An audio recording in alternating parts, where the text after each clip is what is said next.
nitty gritty, bleeding purple my city. Don't score with the Steelers, no enemy. Ozen some Hennessy, catch us out stomping the yard. Candy yards, my foot McHenry. See, it's nitty gritty, Nick and Keith gon' get litty. 2 times a week, giving keys to the city. Tune and get with me. I got that, seeing the game little differently.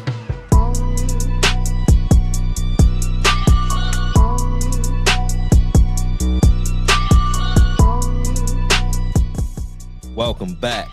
Episode 432, Nitty Gritty Sports Talk Radio Show. I go by the name of Roscoe English, and of course, I'm here with the flock. Got my guy Keys with me. What's going on? How y'all feeling out there? My man Nick. What up, Skull? And of course, last but not least, Keith PJ. Skull, happy holidays, man. What's up?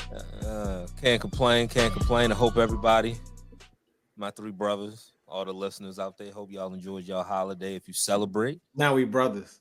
You see, you're pretty good. You pretty good. You pretty good. Now, I can't even salute my bros. Not football related, like my bros outside of this. Before we get started, before violence starts, I just wanted to show love to my brother. The recording has started. We on air right now. Before football, before y'all enter the bank. I just wanted to salute my bros and hope y'all families had a good holiday. That's all. You're right, bro. That's all. See? That's all. That's all. Damn. Yo. We you on bullshit early. Like, damn. Niggas take control of AFC North and I can't even call them my bros. I'm damn sure not saying unk, so y'all can get that out of here. I'm not doing that, y'all. That ain't because would have sufficed. That ain't and before we get started, Keith, I saw your tweet. That bet was for the first matchup between me and Senior Mitchell.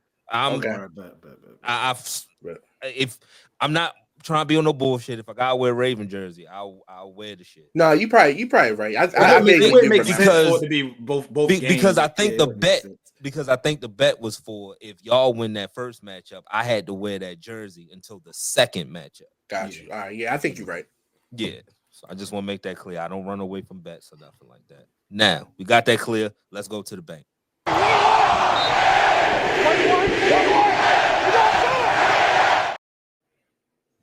Ravens went down to Houston and had a party. They defeated the Texans 31-2. It's an ugly score. Lamar Jackson completed 10 passes, 168 yards, 2 touchdowns, added a 48-yard touchdown run. CJ Stroud, 17 completions, 185 yards, 1 interception. Floor is yours. I saw that. I mean, we've been saying this. I think we said it after the Giants. We said it after y'all. And I'm gonna say it again. We excited. We excited that the Ravens are playing well. In all phases of the game. Justin Tucker looking like himself. But we know we've been here before.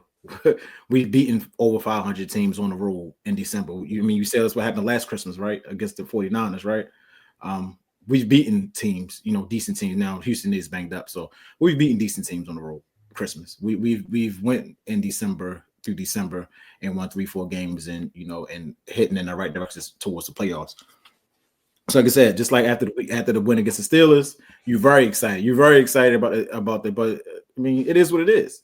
Now it's time to go and turn your focus into the Browns and lock up the division and get ready for January football. And I think we've been preaching that, especially Nick, all year. Like, who cares about the regular season? Like, we happy. Like, we get to mess with you, Skull. We get to and have fun about it, about the Steelers sucking, and we get to have fun about what Lamar's doing, and we get to argue MVP races and stuff like that. I mean, that's the fun part of it. But what do we care? Like, we gotta get ready for January. We gotta get ready for the playoffs. What I seen yesterday is what I need to see in January. What I seen against the Steelers is what I need to see in January. Like, I don't care about December. Like I said, I didn't, usually you watch Ravens game, big play. I just watched it, chill. It is what it's going to be. Like, this is what I expected to happen. They are completely banged up. There's no reason why Houston should have ever been in the game, really, at all. And they wasn't. And the Ravens treated them how they supposed to treat them. They went down there and they did what they supposed to do offensively. I think the league is. I mean, Lamar is Lamar. I think the league is in more trouble now because now he's starting to run. Now he's looking to run. Now any lane he's seeing, he's taking off. And he still keeping his eyes downfield. You saw it right with the Mark Andrews play. He's still keeping his eyes downfield. But I think he's back to, if it's there, I'm taking it, and none of y'all can stop me.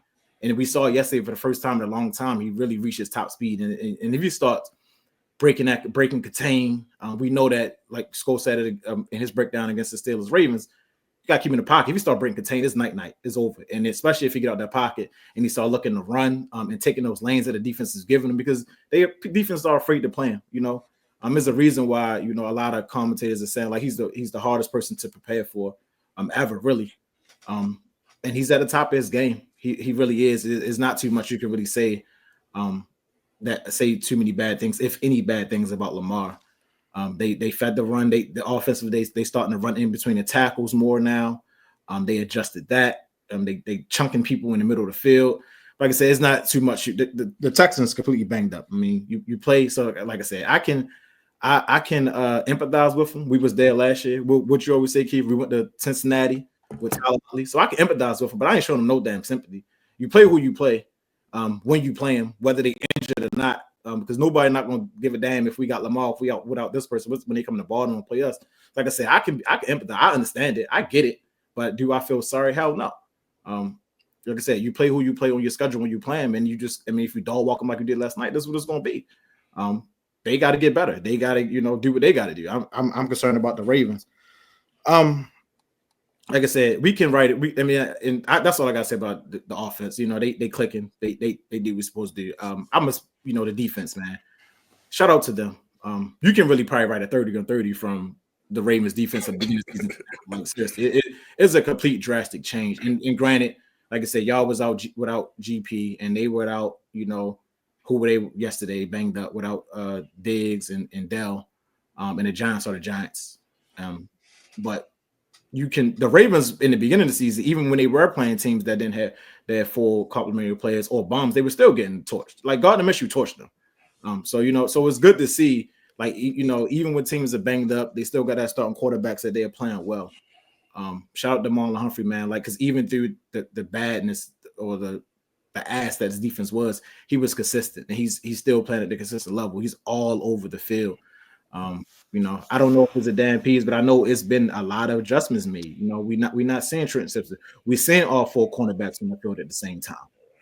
We're putting a lot of speed on the field. And I think at the beginning of the year, we was experimenting things. We didn't have as much. Now, with Kyle back, it's a lot of speed in the field. It's hard to beat the Ravens in the flats now. That underneath screen stuff, that don't work in this stuff. That was working early in the year. Like, we were getting gashed on screens and gashed underneath. Now, we see people find, but we got Marlon playing a lot more underneath. And you got Brandon Stevens taking tight ends now. So it's a little different. It's a little different. That is a little different than a lot of the adjustments that they made. But like I said, and I'm pretty sure Nick and Keith will say the same thing, man. Like, who cares? We happy, we excited, but let's go do what we gotta do against the Browns. Let's get ready for the playoffs. And we know what the main goal is. The main goal is not to beat, to celebrate after we beat Houston on the road 31-2, or it's not the goal. The goal is to get better. And my main takeaway is, again, that we came out the game healthy. Like, and that was our key point going into the game, is to be healthy. We came out healthy, and with a dominant W like that. So just keep it going. Turn your focus towards the Browns and lock up this division, and you got ready for January. Yeah, definitely echo those sentiments. I mean, Lamar Jackson, what he was able to do in a limited kind of capacity, with playing on Wednesday after a Saturday game, and knowing that the bigger goal is the bigger goal. Yeah, you want to compete for the AFC North, but you also want to leave out healthy. I mean, we were able to do a lot of damage in limited type of capacity as far as his exposure. He only threw the ball 15 times, so 15 dropbacks, limited capacity there, was able to gash the Texans through the air. And then also as far as the rushing lanes, he didn't really have to run but so much. He only rushed 4 times, but he damn near had 100 yards with 87. And obviously you saw that 48-yard burst where no attrition was to be had. He didn't take a hit. He was untouched. That's just because how he does it. But call that a mission successful there as far as getting out of there healthy, making sure our main guys stayed upright. I didn't really like having to use Derrick Henry as much. 27 rushes after he played on Saturday was a little egregious. But at the same token, it was kind of the way the game was going. And I knew with Justice Hill being out, it was going to be tough to find adequate backup, so to speak, as far as to take some of those opportunities away from Henry. Yeah, Keaton Mitchell is back, but I don't know if he's back, so to speak. And I don't know if he was, if we felt comfortable enough having him in certain situations versus just saying, you know what, let's just keep Derek in there. And then I know Rasheen Ali, he got banged up early, but I guess that was going to be his opportunity to see how he looks on third down. Seems like he was kind of more preferred third down back early on, but obviously he got hurt. So it will be interesting. I expect Justice to be back soon. I knew that was a vicious hit he took on his shoulder and his neck. So no rush there, but hope to see him back soon because I do want to limit some of Derek's exposure as we try to close out this season. And I think that was kind of 27 rushes. I mean, he obviously played great. I just don't want him to get over a certain amount of rushes, but he's a tank at the same token. So we've been conserving his rushes for the most part all season. So I guess that's how they looked at it for this game. And we know we have a little break after this as far as the time between this time and our next game. So he'll be able to rest up and hopefully Justice will be back at that point. But yeah, the offense looked great. Houston really doesn't match up well against us, and Styles always makes fight. As a team that relies heavily on man defense and playing man, it's really just going to be hard to defend Lamar Jackson. I mean, regardless of Lamar Jackson, they were giving up chunks of rush yards to opposing quarterbacks. They were one of the worst teams in the league as far as limiting rush yards to quarterbacks. And here you go playing man against Lamar Jackson. And yeah, it does look like he's back to, and people called it, people being us this summer, like, shit prior to the summer in the the beginning of last all season. He lost weight for a reason. This is the burst that we didn't see last year. It's the deceptive speed, not even having to hit a top speed, but still hitting other people's top speed.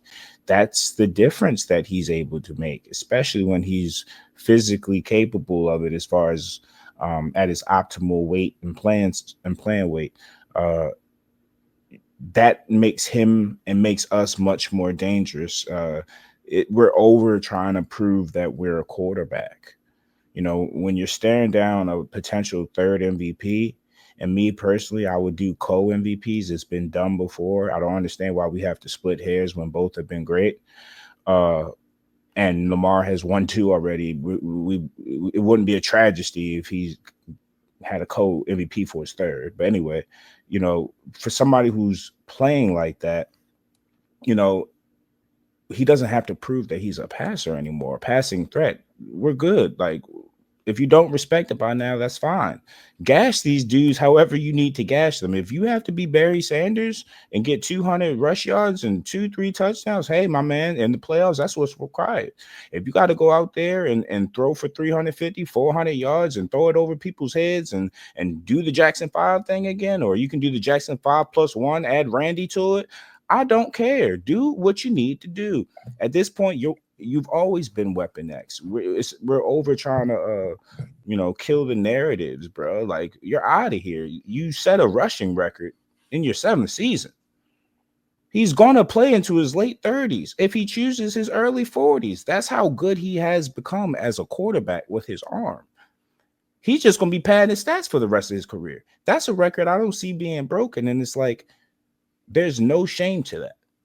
You are the ultimate dual threat. When they talk about a dual threat and you look at like what the ceiling could be. We're staring at it. We got to tap into that, if you know what I mean. Because again, back to the MVP conversation, he could win a third one. If we lose in the playoffs again, who's going to give a damn? We're going to need him and all of what he has to offer come playoff time, and that's really what I'm mainly trying to get back to. I'm trying to get back to that AFC Championship moment, and the way it's stacking up as far as where Pittsburgh is trending, where we're trending, where the AFC is trending, is potential that Pittsburgh could fall to 6, and we could potentially have to, have a matchup to where in the second round of the playoffs we see the Bills, and in the third round of the playoffs, AFC Championship, we see the Chiefs. I wouldn't even mind a setup like that where we go through Josh, go through Patrick to en route on the Super Bowl. Obviously, seeding is. Any talk about that's presumptuous right now because it's dependent on wins and losses right now. So you could speculate, but we'll see where everybody lands. But I like where we are. And as far as the defense, I think, Zach Orr, I think he got a lot of vitriol, but, the people that love to like rag on Zach Orr, but defend the Greg Romans, you know what I mean? Or say that the John Harbaughs are cool, but the Zach Orrs you got to fire immediately. I don't be hearing y'all now. And honestly, we were critical of Zach Orr, but it was constructive criticism. It just seems like people be selective with their homerism. Y'all be homers for the right people, but y'all weren't homers for Zach Orr. And it's like, the defense, I think 4 out of the last 5 games, they've allowed less than 300 total yards. Like this defense has done a total 180, and it's not all of Zach Orr. Adarius Washington, that guy, that play he made on Joe Mixon, those are the plays that, weren't being made earlier in the season, and he has been a godsend as far as inserting him and getting what we